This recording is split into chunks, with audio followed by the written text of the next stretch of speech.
Student, welcome to my YouTube channel SSC Kalwara. मैं आप सभी को रक्त की संरचना के बारे में बताने वाला हूँ।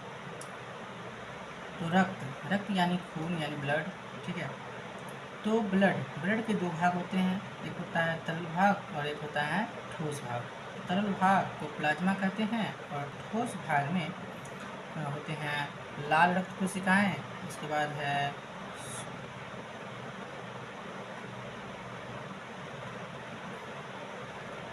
जिसको WBC भी कहते हैं, वाइट ब्लड प्लस। फिर इसके बाद है एक होता है रक्त पट्टिकानु, ठीक है। एक होता है रक्त पट्टिकानु।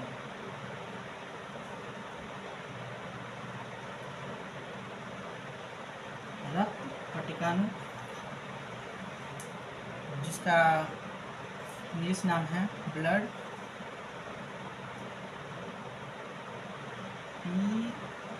PLATALETS, तो ब्लड प्लेटलेट्स इसका इंग्लिश नाम है, ठीक है। तो चलिए आगे बात करते हैं, ठीक। तो तरल भाग में क्या होता है प्लाज्मा, और ठोस भाग में क्या होता है तो होता है लाल रक्त कोशिकाएं और श्वेत रक्त कोशिकाएं और रक्त पट्टिकानु, है ना। लाल रक्त कोशिकाएं, है ना, लाल रक्त कोशिकाएं में हीमोग्लोबिन ज़्यादा मात्रा में होते हैं, ठीक है।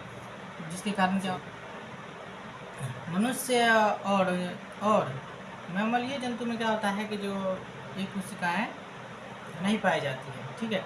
फिर उसके बाद है कि रक्त पट्टिकानु का काम क्या होता है। तो रक्त पट्टिकानु हमारे रक्त को यानी थक्का बनाने में मदद करता है। जैसे में हमारा हाथ कहीं पे जो कट जाता है तो क्या होता है, कुछ देर के बाद जब उसे बंद करके रखते हैं तो क्या होता है कि वो खून क्या होते हैं बंद हो जाते हैं, यानी ब्लड गिरना बंद हो जाता है। अगर वो रक्त पट्टिकानु ना हो तो क्या होगा, थक्का बनेंगे ही नहीं, है ना। थक्का नहीं बनेंगे तो क्या हमारा ब्लड क्या होता जाएगा, छूता जाएगा, ठीक है। प्लाज्मा पीला कलर का होता है, ठीक है, पीला रंग का होता है ये, ठीक है। तो चलिए आगे बढ़ते हैं, है ना। तो हमारे पूरे खून यानी पूरे रक्त का, है ना, 55% भाग, है ना, 55% भाग किनसे बना होता है तो प्लाज्मा से बना होता है, ठीक है। यानी हमारे खून में, है ना, 55% क्या होते हैं प्लाज्मा होते हैं, है नहीं, और 45% ठोस भाग यानी रक्त कोशिकाएं, फिर उसके बाद श्वेत रक्त कोशिकाएं, फिर रक्त पट्टिकानु सारे होते हैं, ठीक है। और फिर आगे बढ़ते हैं तो हम लोग प्लाज्मा के बारे में जानकारी इकट्ठा करते हैं। तो चलिए प्लाज्मा के बारे में पहले आप लोगों को बताते हैं कि प्लाज्मा क्या होता है।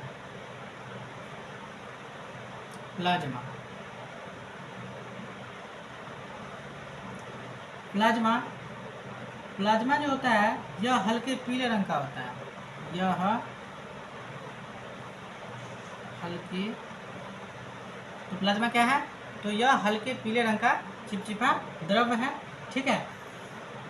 जो आयतन के हिसाब से पूरे रक्त का कितना % भाग होता है तो 55% होता है, ठीक है। और प्लाज्मा में करीब कितना तो 90% क्या होते हैं तो जल होता है। प्लाज्मा में 90% क्या होते हैं तो जल होते हैं। उसके बाद 7% क्या होता है तो प्रोटीन होता है, 7% प्रोटीन होता है, ठीक है। फिर उसके बाद 0.9% क्या होता है तो अकार्बनिक लवण होता है, अकार्बनिक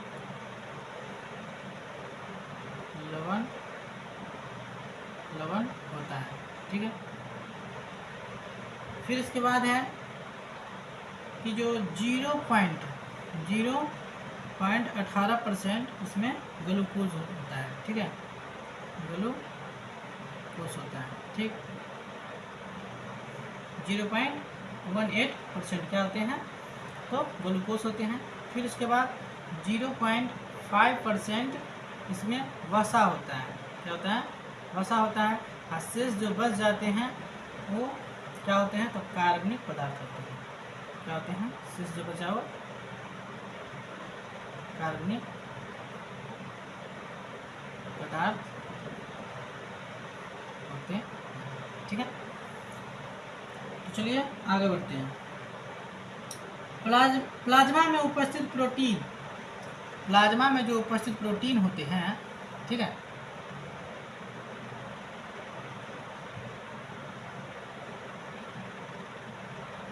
प्लाज्मा में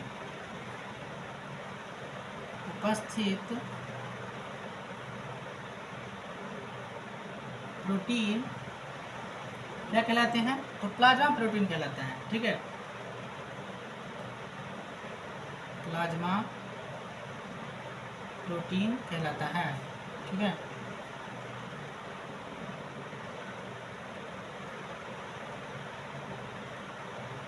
चलिए अब आगे बढ़ते हैं। तो आगे बढ़ने के बाद अब आती है क्या?